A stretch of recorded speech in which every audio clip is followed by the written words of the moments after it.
there everybody, it's Crystal, and this is the iPhone 7 and 7 Plus. And for some reason, iPhones get a lot of hate, especially here in the comments. I always see comments that look like this. Who says stuff like that? Now, yes, that comment is a bit much, but I do understand why people get upset at iPhones. Here in the United States, they're the most popular phone. You see them everywhere. Yet you look at their price tag and specs, and this is what you see. $649 and $749 starting prices for 1080p and even 750p LCD screens, 2 or 3 gigs of RAM, while there's phones with 6, no microSD storage, no NFC, small 1960 and 2900 mAh batteries, and there's phones that have the higher specs that can cost as low as $400. And as a technology lover, yes, the iPhone 7 and 7 Plus just don't sound that exciting. And I'll tell you right now, the iPhone 7 and 7 Plus are not exciting. But, you know, you don't need to have an exciting smartphone to have a great smartphone. And the 7 and 7 Plus are great smartphones. But that being said, they're far from perfect, and depending on your needs, you might prefer something else. So this is the first time Apple has released the exact same iPhone design 3 years in a row. And while I do understand the phrase, if it ain't broke, don't fix it, it still would have been nice to see a new design with maybe smaller bezels. But we do have new colors though, to kind of cover up the same 3-year-old design.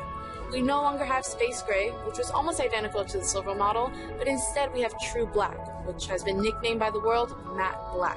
Now this is exactly the color that I've been waiting for with the iPhone, and even the Apple logo is a little darker with its reflection. This matte finish though is crazy slippery, probably making it the slipperiest phone I've ever held. But we do have another new black color called Jet Black, which is much more grippy, and it appears even darker with this shiny coating that reflects the light almost similarly to the glass backing on the Note 7. It definitely looks great, but it comes with some problems of its own. It's a huge fingerprint magnet, and it scratches extremely easily. So easily that Apple even had to mention it on their website. And before even filming this video, I realized my jet black iPhone had tiny scratches towards the bottom, and that's just from putting it in and out of a case. Of course, slipperiness, scratches, and fingerprints won't be much of a problem if you slap a skin on them, like the ones I use from dBrand. So if you want some skins for any phone you may have, I'll put a link in the description. The iPhone 7s feature the same screen size as last year's at 4.7 and 5.5 inches. A 750p display on a smaller 4.7-inch screen actually doesn't look bad at all, with a PPI of 326. And on the larger model, we have a 1080p display at a PPI of 401. Everything is clear enough where you won't be seeing the pixels or anything like that, and the quality of the screens themselves are actually really great. This is something Apple improved on this year. And something you'll see right when you take an iPhone 7 out of the box is how much warmer the colors are compared to last year's iPhone. It's a much more color accurate screen now, and goodness, these screens get bright enough to see outdoors with no problems. Sure, I would have loved to see an AMOLED display here, and some extra resolution on these phones would make things even more clear, but with more pixels, you're always sacrificing some battery life. So here, it's definitely an accepted trade-off. So what other changes are there with the iPhone 7 and 7 Plus? Well, one change is a home button. It's not a button anymore, it's more of a touchpad that creates a little vibration that makes you feel like the button is actually being clicked. Now, it doesn't feel like a real click, and even if you want to try comparing this new vibrating home button to the vibration you feel when you click the on-screen home button on an Android phone, it's still not in any way similar. Already, going back to an iPhone 6s, clicking this actual button feels a little ancient and cheap. But what's funny is that there's even an audible click sound when you push on the button. And that's not the vibration you're hearing. The iPhone 7 is actually playing a clicking sound from its speaker. Apple created something called a haptic engine with last year's iPhone 6s, which has only been improved with this year's iPhones. And even though this little engine vibrates, it actually doesn't feel like a vibration. It feels more like a tap. You're never going to hear this annoying sound with the new iPhones. Instead, you'll hear this. And these little bits of vibration feedback are found all throughout the phone. You get a little tap when the notification pull down bounces to the bottom, when you rearrange icons, turn a toggle switch on or off, and my favorite, scrolling to screens like this. Man, it's so satisfying. Having these little vibrations tap you as you navigate around the phone just makes interacting with the device seem more alive. But of course, the addition of this new haptic engine meant something had to be removed to make some room, and out of all the things that could have been removed, Apple courageously took the headphone jack away from us. I mean, we've all heard about this by now, and although it seems like the most annoying thing and almost a deal breaker, it really isn't, because you have 4 options. 1, you can use a lightning ear pods that Apple provides in the box. Now this is good if you're somebody who doesn't really care care too much about sound quality, and they're pretty much the same ones that you found out of the box in the previous iPhone release, and the first pair is free. Secondly, you can go out and buy Lightning headphones, which is my least favorite of the options. I just would never want to spend over $50 on a pair of headphones that only work with my iPhone. But the third option is my favorite, Bluetooth headphones. And I've actually been using Bluetooth headphones for a while now because I'm just not a fan of wires when it comes to things like running. But there are some downsides here, like it's a bit more of a hassle to set up Bluetooth, especially in cars. So that leads us to our fourth option, the 3.5mm to Lightning adapter. So yeah, you can use any pair of headphones you already have with this adapter, and sound quality won't be affected too much. Just don't lose this. Another hardware change is the addition of a front-facing speaker at the top of the phone, which doubles as the earpiece. Now this actually creates a dual speaker arrangement with the bottom speaker still being here, although it's pointed in a different direction, but this setup sounds really great. Previous years, I would never want to watch a video with an iPhone if my laptop was near, but now I can easily enjoy YouTube videos right from the phone, and the sound quality is fantastic. Probably the biggest new feature is that the new iPhones are IP67 water and dust resistant. Should you be showering with them? Probably not. But can you? Well, yeah, it should be fine. With Apple creating the actual hardware of the device along with the software, you'll be having one of the fastest and smoothest experiences with the phone. Apple's quad-core A10 Fusion chip, even with its 2 and 3 gigs of RAM, beats out any Android phone by miles. I'll be doing a comparison between the iPhone 7 and the Note 7, and you'll see this for yourself, but you should have comfort in knowing that when you click something with the iPhone 7, it's going to load instantly.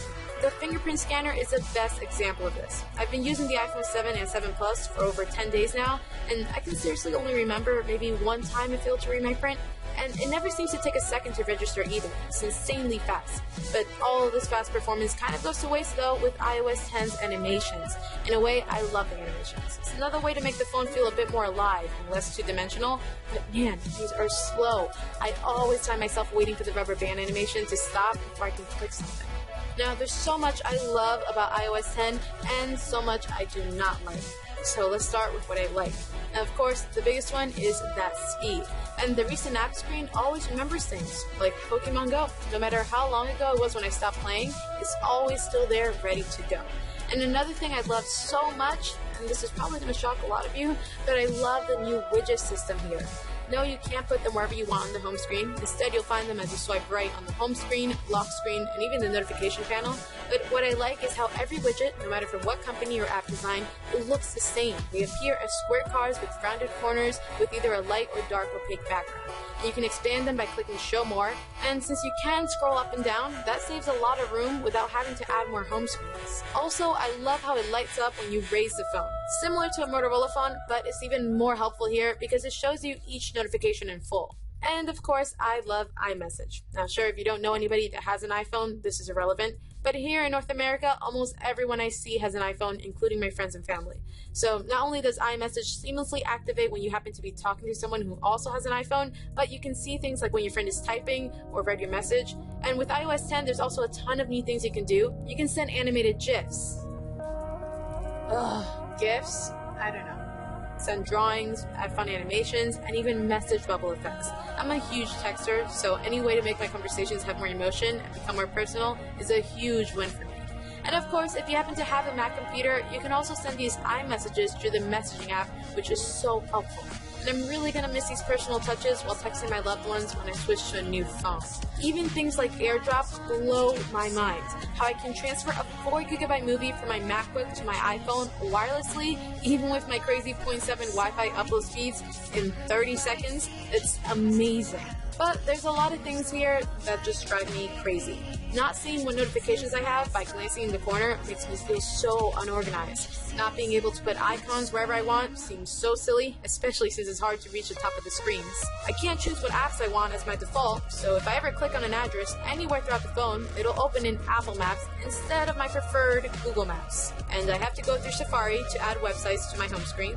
I can't download big apps unless I'm on Wi-Fi, even with an unlimited data plan. The YouTube app has an extra upload step where it forces me to pick an upload quality, and 4K is not one of them. Also, while on LTE, the iPhone won't let me choose the playback resolution. It thinks it knows what's best for me, even though I do have an unlimited data plan. apps can't truly run in the background, so things like Google Photos won't let me upload pictures unless I leave my screen on all night. And transferring music or videos to and from your computer if you can't use AirDrop is so much of a nightmare. I'd rather just send things through Google Drive with my super slow Wi-Fi.